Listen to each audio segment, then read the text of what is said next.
President Trump's cost-cutting creation, the Department of Government Efficiency, is diving toward an ambitious $1 trillion goal.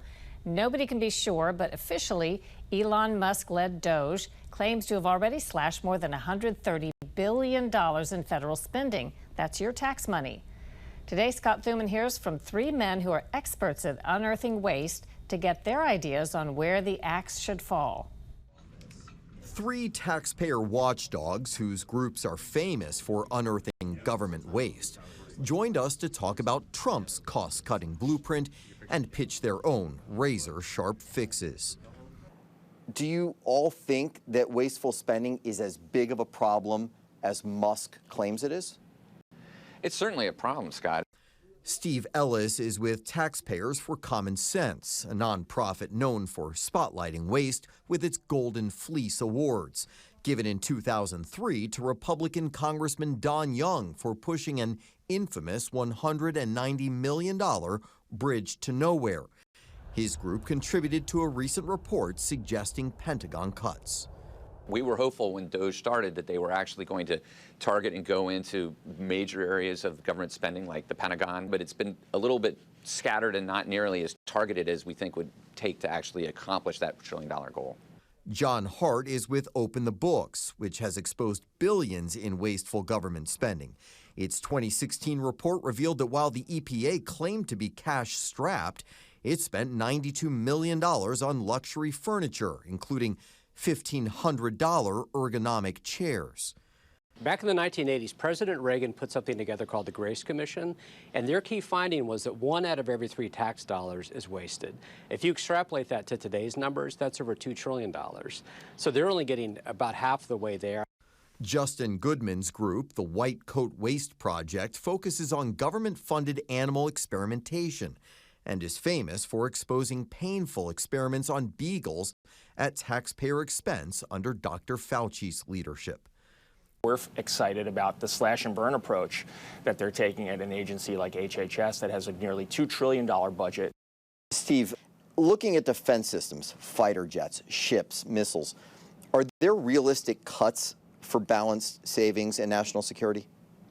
You have the F-35, the fighter jet that is only fully operational 30% of the time for all its missions. That's $12 billion a year that you could save by not buying any more of those. You have the Sentinel, which is the replacement for the intercontinental ballistic missile. In 2024, it was 31% over budget. You could get rid of that for $310 billion.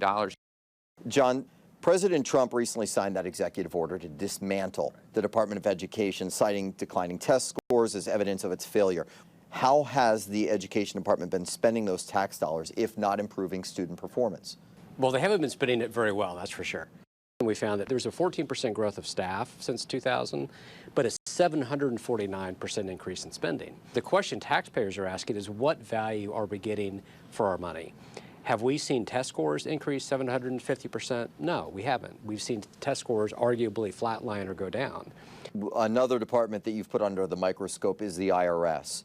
But what you're suggesting for cuts sounds a lot more like something that would apply for the Department of Defense, not the IRS. Yes, this is astonishing.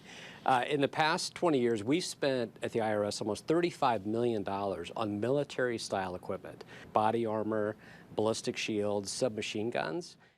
I mean, there may be legitimate reasons, but we have other agencies, even better local police departments. It makes no sense to be spending $35 million creating a paramilitary division within the IRS. Let's talk about Medicare and Medicaid, because both are often targeted for cost reductions in federal spending. Is there one simple thing that could be done to cut down on those massive expenses? There's a dispute within Medicare where we pay more to code something as an outpatient visit when it's really an inpatient visit. So just by simply doing better administration of the program in a way that has zero impact on wellness and patient outcomes, we could save $140 billion. Justin, the White Coat Waste Project looks into federal spending on animal experiments. One of the more egregious examples is the tens of millions of dollars in taxpayer grants that funded the Wuhan lab in China. What happened in Wuhan is Exhibit A, right? So Dr. Fauci and USAID were actually secretively funneling tax dollars through different nonprofits and colleges and universities to Wuhan, with very little paper trail to conduct dangerous experiments. Even after what happened in Wuhan, we still have over 20 laboratories in China that are still eligible to receive funding from the NIH. And while the government continues to fund risky international research, here at home, there is growing scrutiny over how taxpayer dollars are being spent. Since March, DOGE has cut funding to 10 animal experiments that have already tapped into some $8 million in taxpayer money. Had they been allowed to continue, it would have cost $9.3 million more. We have to be looking at what the return on investment for taxpayers is.